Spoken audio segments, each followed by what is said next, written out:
আজকের এই ভিডিওটা দেখার পর কোথাও ট্রেনে করে রাতের বেলায় যেতেও ভয় লাগবে।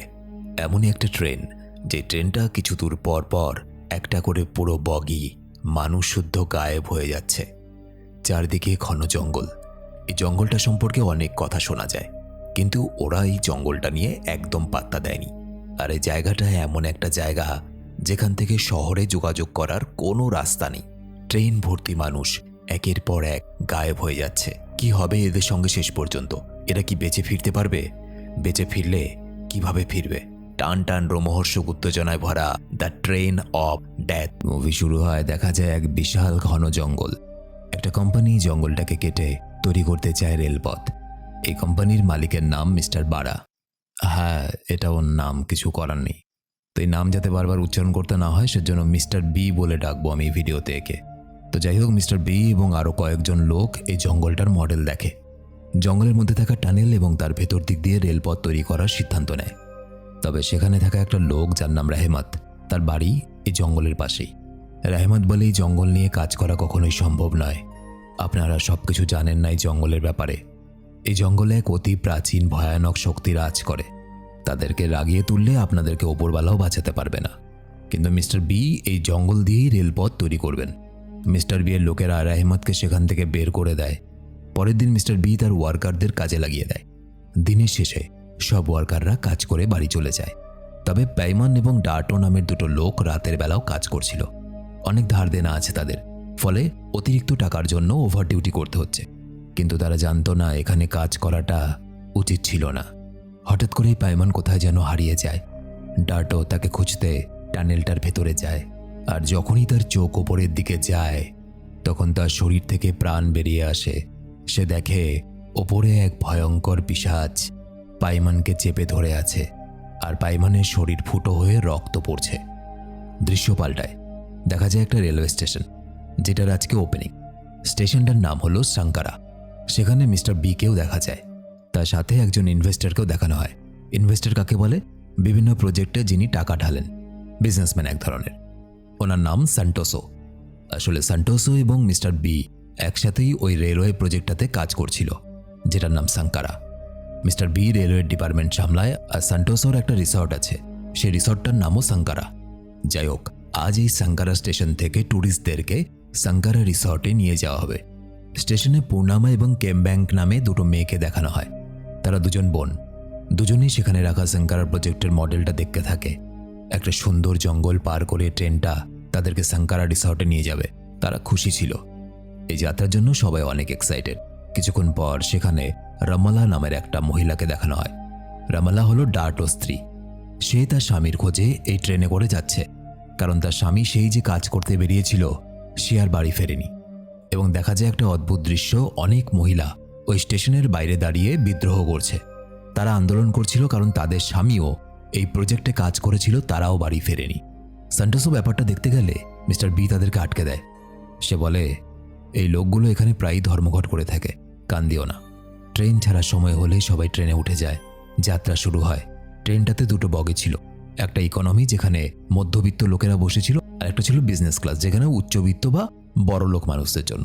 আরেকটা বগিতে ছিল ফুড কাউন্টার, খাবার দাবার ছিল, যেখানে মিস্টার বি, সান্টোসো সহ বাকি ইনভেস্টররা বসেছিল। 5 নম্বর কোচটাতে পূর্ণামা এবং কেমবার্গ ছিল, আর 4 নম্বর কোচে নিখোঁজ ডার্টো স্ত্রী রমলা ছিল। রমলাকে দেখা যায় সে মিস্টার বি এর সঙ্গে দেখা করতে চাইছিল, কারণ তার স্বামী কোথায় গায়েব হয়ে গেল, কেন বাড়ি ফেরেনি, এই প্রশ্নের উত্তর চায় সে। রমলা যখন সিটে বসে এসব ভাবছিল, হঠাৎ করে তার মনে হলো সে যেন তার স্বামী ডার্টোকে এই ট্রেনের মধ্যে দেখতে পেল। এদিক ওদিক খুঁজতে থাকে সে। রমলা তার কোচ থেকে বেরিয়ে তার হাজব্যান্ডের ছবি দেখিয়ে সবাইকে জিজ্ঞেস করতে থাকে, কেউ কি দেখেছেন এনাকে? কিন্তু কেউ দেখেনি। রমলা ফুড কাউন্টারে মিস্টার বি এবং স্যান্টোসোকে দেখে। তাদের সঙ্গে কথা বলার জন্য যেতে চায়, কিন্তু ট্রেনের এক মহিলা অ্যাটেন্ডেন্ট তাকে সেখানে যেতে বাধা দেয়, কারণ ভিআইপি সেকশনে কারোর অনুমতি ছাড়া প্রবেশ করা নিষেধ। রমেলা কোনো উপায় না পেয়ে সেখানে বসে থাকে, একটা কফি অর্ডার করে। দেখা যায় পূর্ণামা এবং কেমবার্গ। হঠাৎ করে কেমবার্গ একটা কালো রঙের পাখিকে দেখতে পায়। পাখিটাকে দেখে সে বেশ অবাক হয়, কারণ এরকম পাখি সে আগে কখনো দেখেনি।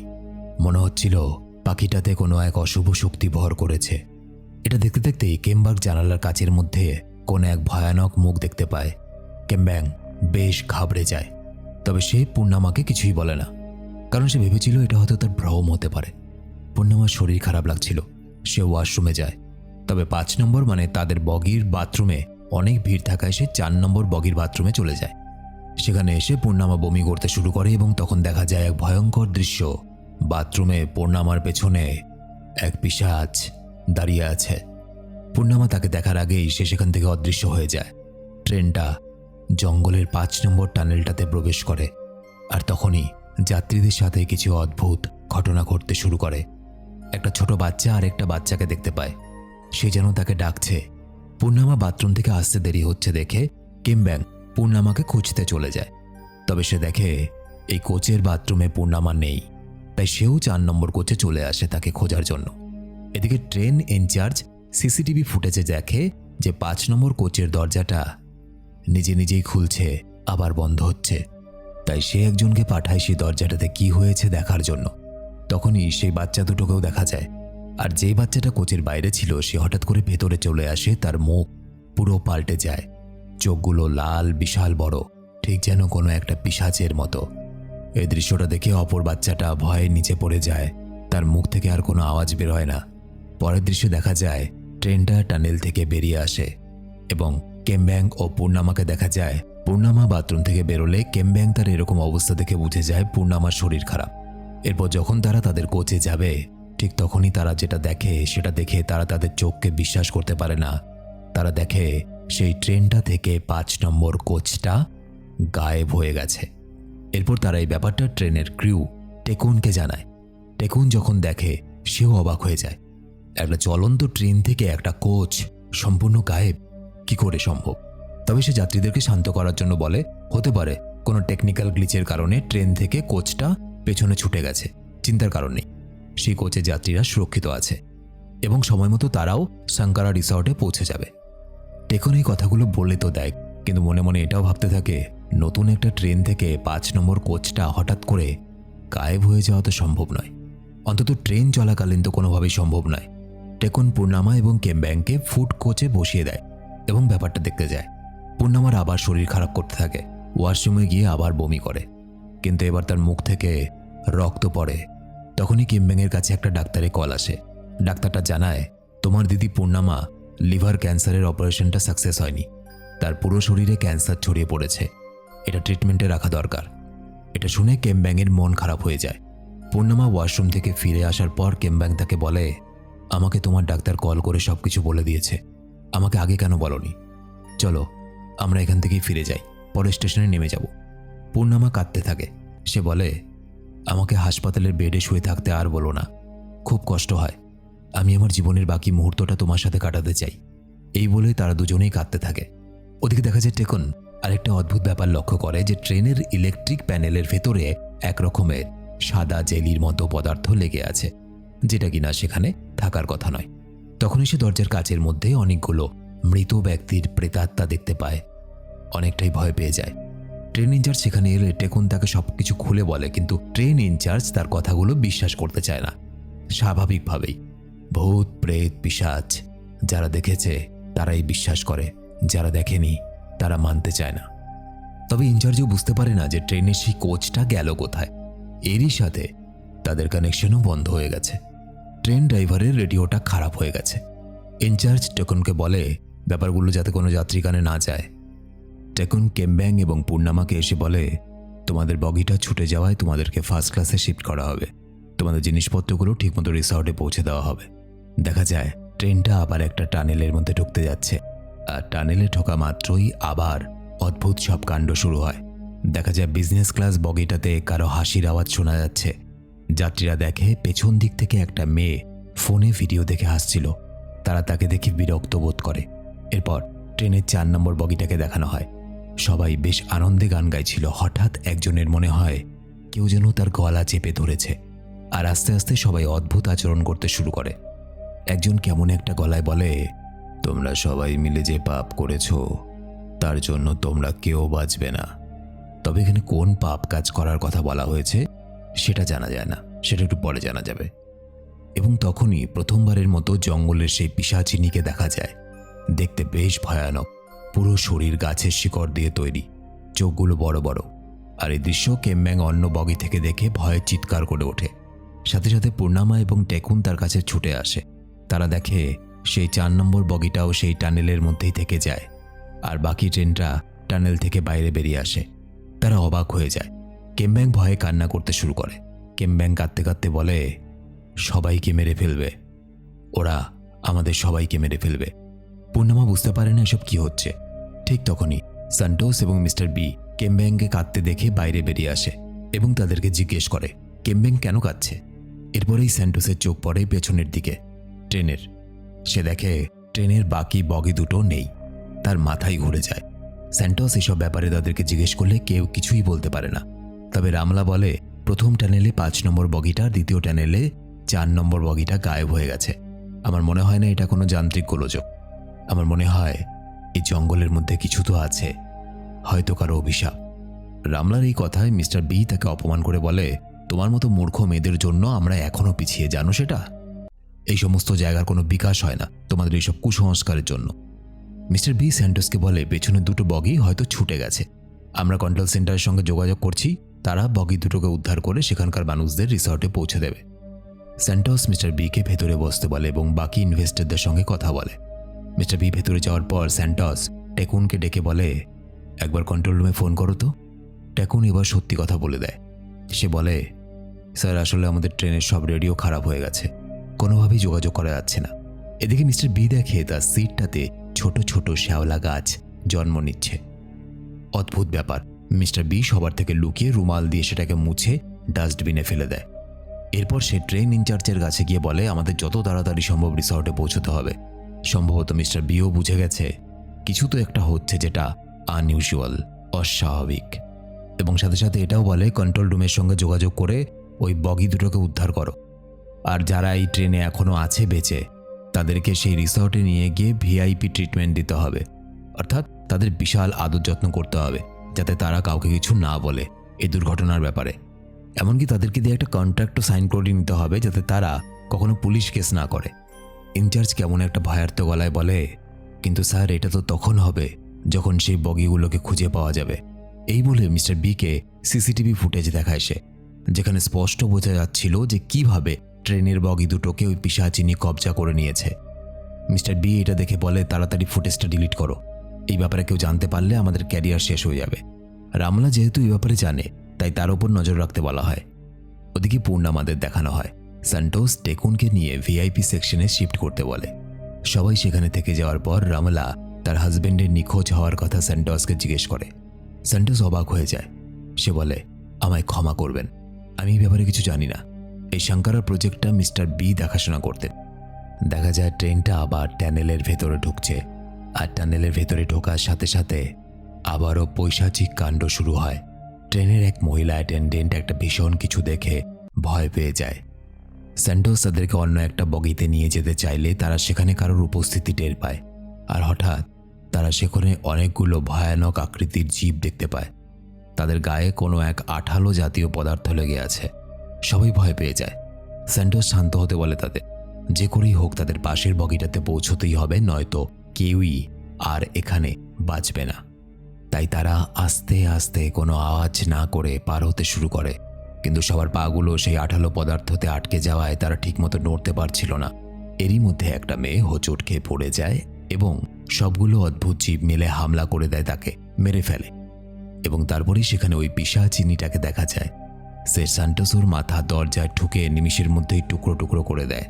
এই ভয়ঙ্কর দৃশ্য দেখে পূর্ণামা টেকুনকে ডেকে এই বগির দরজাটা খুলতে বলে তাড়াতাড়ি, যাতে বাকি লোকেরাই বগিতে আসতে পারে। তবে দরজা খোলার আগেই সেই বগিটা ট্রেন থেকে আলাদা হয়ে যায়। ট্রেনের বাকি দুটো বগি টানেলের বাইরে বেরিয়ে আসে। সবাই অবাক হয়ে দেখতে থাকে যে কিভাবে 3 নম্বর বগিটাও আরেকটা টানেলের মধ্যে আটকা পড়ে গেছে। টেকুন যাত্রীদের উদ্দেশ্যে কিছু বলতেই যাবে, এমন সময় মিস্টার বি এবং ট্রেন ইনচার্জ এসে যাত্রীদেরকে বলে, আসলে আমাদের ট্রেনে কিছু চোর উঠে পড়েছে এবং এই চোরগুলো আপনাদের সামনে দাঁড়িয়ে আছে। ওদের জন্যই একটার পর একটা বগি এই ট্রেন থেকে আলাদা হয়ে যাচ্ছে। মিস্টার বি আসলে টেকুন, পূর্ণামা এবং কেমব্যাক ও রমলাকে চোর বানিয়ে পুরো ব্যাপারটা ঘোরানোর চেষ্টা করে এবং আশ্চর্যের ব্যাপার, যাত্রীরা তার কথায় বিশ্বাসও করে নেয়। সেই বগিতে একটা লোকের কাছে একটা টাকার ব্যাগ ছিল। সে ভাবছিল মিস্টার বি হয়তো ঠিকই বলেছে, এই চোরগুলো টাকা চুরি করার জন্যই এসেছে। সে একটা কাচের বোতল ভেঙে টেকুনের ওপর হামলা করে। টেকুন এবং তার মধ্যে লড়াই শুরু হয়। পূর্ণিমা এবং রমলা তাদের বোঝানোর অনেক চেষ্টা করে, তারা কিছুতেই বুঝতে চায় না। আসলে মানুষের মনে যখন মরার ভয় সৃষ্টি হয়, তারা ঠিক করতে পারে না কোনটা ভুল আর কোনটা ঠিক। একসময় সেই ভাঙা বোতলটা পূর্ণিমা তুলে নেয় এবং সেই ছেলেটা পূর্ণিমার সঙ্গে লড়াই করতে এলে পূর্ণিমা নিজের অজান্তেই সেই বোতলটা তার পেটের ভেতরে ঢুকিয়ে দেয়। আর এটা দেখে সবাই সত্যি সত্যি তাদের চারজনকে চোর বা ডাকাত ভাবতে শুরু করে। পূর্ণিমা ভাবতেও পারেনি তার হাতে লোকটা খুন হয়ে যাবে। ঠিক তখন ট্রেনটা আবার আরেকটা টানেলের কাছাকাছি চলে আসে। পূর্ণিমা কি করবে ভেবে না পেয়ে সে ভাঙা বোতলটাকে নিয়ে সত্যিকারের ডাকাতের মতো অ্যাক্টিং করতে শুরু করে। কারণ সে যদি ডাকাতের অ্যাক্টিং এখন না করে, সত্যিকারই মানুষ তাকে চোর ডাকাত ভেবে পিটিয়ে মেরে ফেলবে। তাই এটাই ভালো যে সে মানুষকে ভয় দেখিয়ে অন্য বগিতে চলে যায়। কেম্ব্যাং, রমলা এবং টেকুনকে সেই বগি থেকে সে বের করে আনে, কিন্তু মিস্টার বি তাদের বগির দরজাটা লক করে দেয়। এরই মধ্যে ট্রেনটা টানেলের ভেতরে ঢোকে এবং সেই পিশাচিনি এসে এক এক করে সবাইকে মারতে শুরু করে। দরজার কাঁচটা ভেঙে দেয় এবং ভেতরে ঢুকে পড়ে। যারা টেকুনের কথায় বিশ্বাস করেনি তারা সবাই মারা যায়। দেখা যায় কারো মাথা টুকরো হয়ে যাচ্ছে, কারো শরীর ব্লাস্ট হয়ে নাড়িভুড়ি বেরিয়ে মাটিতে পড়ছে। এক ভয়ানক মৃত্যু, ভাবাও যায় না। আর দেখতে দেখতে ওই বগিটাও টানেলের মধ্যে হারিয়ে যায়। আর শুধু একটাই বগি বেঁচে আছে। সব ইনভেস্টররা জানতে চায় ট্রেনে এসব কি হচ্ছে। টেকুন তাদেরকে সব কথা বলে যে প্রতিটা টানেলে একটা একটা করে বগি গায়েব হয়ে যাচ্ছে। ট্রেনের ইনচার্জকে বলা হয় ট্রেনটা থামানোর জন্য, নয়তো আরেকবার আরেকটা টানেল যদি পার হয় এই ট্রেনটা, তাহলে যাত্রীরা কেউই বেঁচে থাকবে না। মিস্টার বি ট্রেন ইনচার্জের কাছে গিয়ে চাবিটা নিয়ে বলে, আমি গিয়ে ড্রাইভারকে বলছি ট্রেন থামানোর কথা। কিন্তু দেখা যায় মিস্টার বি ট্রেনটাকে না থামিয়ে ড্রাইভারকে বলে, ট্রেনের স্পিড যতটা বাড়ানো সম্ভব বাড়াও। ড্রাইভার বাড়াতে না চাইলে মিস্টার বি নিজের ট্রেনের স্পিড বাড়িয়ে দেয়।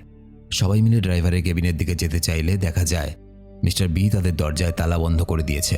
টেকুন দরজার কাঁচ ভেঙে সবাইকে বের করে, তবে মিস্টার বি ড্রাইভারের কেবিনেও তালা মেরে দিয়েছে। ট্রেনের ইনচার্জ মিস্টার বিকে রেগে গিয়ে বলে, তুমি যতই ট্রেনের মালিক হও না কেন, এই ট্রেনের ইনচার্জ আমি। এবং সে দরজাটা খুলে দেয়। কিন্তু মিস্টার বি ট্রেনের স্পিড কমাতে দেয় না। তাদের মধ্যে হাতাহাতিও হয় এবং হাতাহাতি হতে হতে একসময় টেকুনের প্রাণ চলে যায়। টেকুনকে সে এতটাই জোরে ধাক্কা মারে সে ট্রেন থেকে ছিটকে পড়ে যায় এবং ধর থেকে মাথা মুহূর্তের মধ্যে আলাদা হয়ে যায়। ঠিক তখনই ড্রাইভার ট্রেনটাকে থামায়। এরপর সবাই মিলে মিস্টার বিকে ট্রেনের মধ্যেই বেঁধে দেয়। আর রমলা বাকি ইনভেস্টরদের এই কথা বলে দেয় যে আমার স্বামী এই শঙ্করা প্রজেক্টে ওয়ার্কার হিসেবে কাজ করছিল, কিন্তু অনেক দিন হয়ে গেছে সে এখনো বাড়ি ফেরেনি। তার ব্যাপারে আমি কিছু জানতেও পারিনি এবং এই সব কিছুর জন্য দায়ী এই মিস্টার বি। মিস্টার বি বারবার বলতে থাকে, আমি এই কাজ করিনি। তখন ট্রেনের ইনচার্জ সব সত্যি কথা বলে। অতীতের কিছু দৃশ্য দেখানো হয়। দেখা যায় এই ইনচার্জ এবং মিস্টার বির পুরো টিম ছিল এবং রহমত নামের সেই লোকটা যাকে মুভির প্রথমে দেখানো হয়েছিল, সে তাদেরকে এই জঙ্গলের পিশাচিনি ব্যাপারে বলেছিল। কিন্তু মিস্টার বি কোনো কথাই শোনেনি, কারণ সে কম খরচে এই জঙ্গলের ভেতর দিক দিয়ে একটা ট্রেনের রাস্তা তৈরি করার কথা ভাবছিল। মিস্টার বির প্ল্যান ছিল সে সান্টোসোর কাছ থেকে অনেক টাকা নিয়ে কম টাকায় কাজ সেরে বাকি টাকাটা নিজের পকেটে রাখবে। আর ঠিক এমনটাই হয়। দৃশ্য আবার বর্তমানে ফিরে আসে। সবাই চিন্তায় পড়ে যায়, কারণ ট্রেন তো তারা থামিয়ে দেয়, কিন্তু এখান থেকে রিসর্টে পৌঁছবে কি করে। তখন পূর্ণিমা এবং কেম্ব্যাং বলে, শেষের টানেল থেকে রিসর্ট বেশি দূরে নয়, তারা হেঁটেই রিসর্টে পৌঁছতে পারবে। মিস্টার বিকে তারা ট্রেনের মধ্যেই বেঁধে রেখে নিজেরা নিচে নেমে আসে। মিস্টার বি তার শাস্তি সেখানেই পাবে। তারা ট্রেন থেকে নেমে রিসর্টে পৌঁছানোর উদ্দেশ্যে বেরিয়ে তো পড়ে, কিন্তু তারা জানতো না তাদের জন্য অপেক্ষা করছে এক মর্মান্তিক ভয়ানক মৃত্যু। দেখা যায় সেই পিশাচিনি এসে প্রথমে মিস্টার বিকে মারে, তারপর জঙ্গলের অসংখ্য প্রেতাত্মা সবাইকে এক এক করে ধরে গাছে পরিণত করে দেয়। যতগুলো গাছ কাটা হয়েছিল ততগুলো গাছ সেই মানুষের শরীর দিয়ে পূরণ করা হয়। কেম্ব্যাং পুরো যাত্রা জুড়ে বিপদের মধ্যে থাকলেও শেষ পর্যন্ত তার ভাগ্য দুঃখজনক হয়। গাছের শিকড় দিয়ে পেঁচিয়ে তার হাত পা ধীরে ধীরে অবশ করে তার শরীরটাও গাছে রূপান্তরিত হয়। পূর্ণিমা অঝরে কাঁদতে থাকে বোনের এই অবস্থা দেখে। তবে অবাক ব্যাপার, জঙ্গলের সেই প্রেতাত্মাগুলো পূর্ণিমাকে কিন্তু কিছুই করে না। প্রশ্ন হলো পূর্ণিমাকে তারা ছেড়ে দিল কেন? কিছুদিন পরের দৃশ্য দেখানো হয়। পূর্ণিমা সে জঙ্গলে এসেছে এবং রহমত নামের লোকটার সঙ্গে দেখা করে। রহমত বলে, যারা এই জঙ্গল কাটার চেষ্টা করেছে তারাই মারা গেছে। পূর্ণিমা তাকে জিজ্ঞেস করে, তাহলে তারা সবাইকে কেন মারল? শুধু তো মিস্টার বি এর দোষ ছিল। রহমত বলে, শুধু মিস্টার বিকে মারলে তার মতো আরেকজন আসতো, তাই তারা সবাইকে এমনভাবে মেরেছে যাতে কোনো লোক আর এই জঙ্গলের দিকে তাকানোর কথাও না ভাবে। জঙ্গলটা ওদের। পূর্ণিমা জিজ্ঞেস করে, তাহলে তারা আমায় কেন ছেড়ে দিল? এর উত্তরে রহমত বলে, তোমার যে ক্যান্সার ছিল শরীরে, ওই প্রেতাত্মাগুলো হয়তো আগেই বুঝতে পেরেছিল তুমি তাদের কোনো কাজেরও না, তুমি কিছুদিন পরে এমনিতেই মারা যাবে, তাই তোমাকে কিছু করেনি। দেখা যায় পূর্ণিমা শেষবারের মতো তার বোনের শরীর দিয়ে তৈরি সেই গাছটার কাছে যায় এবং কাঁদতে থাকে। গাছটাও তাকে সাড়া দেওয়ার জন্য নিজের গায়ে থাকা ফুলের কড়িগুলো ফুটিয়ে দেয়। মুভিটা এখানেই শেষ হয়। তো এই ছিল আজকের ভিডিও কেমন লাগলো অবশ্যই কমেন্টে জানাবে। তোমরা কি এই রকমের আরও হরর অ্যাডভেঞ্চার দেখতে চাও বা থ্রিলার অ্যাডভেঞ্চার দেখতে চাও? কমেন্টে কিন্তু অবশ্যই জানিও। দেখা হচ্ছে পরে ভিডিওতে। যারা আমার সাথে সরাসরি কথা বলতে চাও তারা আমার ইনস্টাগ্রাম, ফেসবুক আইডি ভিডিও নিচে লিঙ্ক ডেসক্রিপশন দেওয়া আছে, চলে এসো, কথা হবে। দেখা হচ্ছে পরে ভিডিওতে। ততদিন সবাই খুব ভালো থাকো। সবই ঠিক আছে, কিন্তু মিস্টার বি এর নামটা একটু অন্যরকম মনে হলো না?